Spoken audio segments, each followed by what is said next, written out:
একটি বর্গক্ষেত্রের এক বাহুর দৈর্ঘ্য 30% বৃদ্ধি পায়, তবে ক্ষেত্রফল কত পার্সেন্ট বৃদ্ধি পাবে সেটা আমরা নির্ণয় করব। তাহলে আমরা জানি যে চতুর্ভুজের 4টা বাহু কি হবে, সমান হবে, তাকে বলা হয় বর্গক্ষেত্র। ধরে আমরা দৈর্ঘ্য, প্রাথমিক দৈর্ঘ্য বর্গক্ষেত্রের এক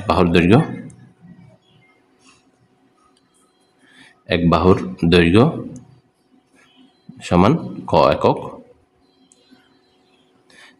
তাহলে ক্ষেত্রফল হবে বাহু স্কয়ার। বর্গক্ষেত্রের ক্ষেত্রফল হবে বাহু স্কয়ার, তার মানে ক স্কয়ার। 30% বৃদ্ধিতে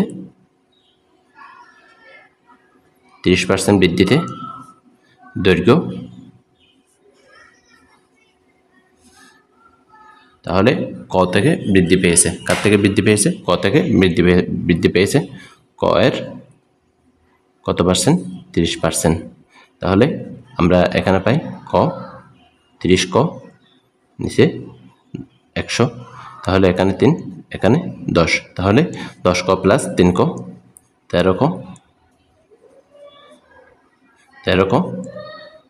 10।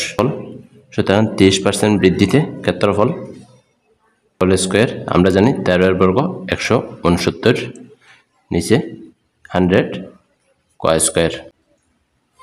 ক্ষেত্রফল বৃদ্ধি, এখানে ক্ষেত্রফল কত বৃদ্ধি পেয়েছে সেটা আমরা নির্ণয় করব। ক্ষেত্রফল বৃদ্ধি, নতুন ক্ষেত্রফল থেকে প্রাথমিক ক্ষেত্রফলটা আমরা বিয়োগ করব। 169 নিচে 100 ক স্কোয়ার মাইনাস প্রাথমিক ক্ষেত্রফল কত? ক স্কোয়ার। তাহলে এখানে আমরা কত পাই?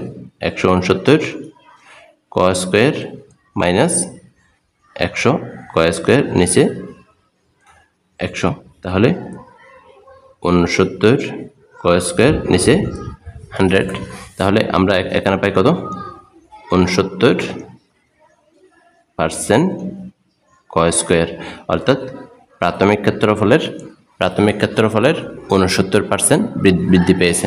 এখানে প্রাথমিক ক্ষেত্রফলের কত পার্সেন্ট বৃদ্ধি পেয়েছে? 69% বৃদ্ধি পেয়েছে।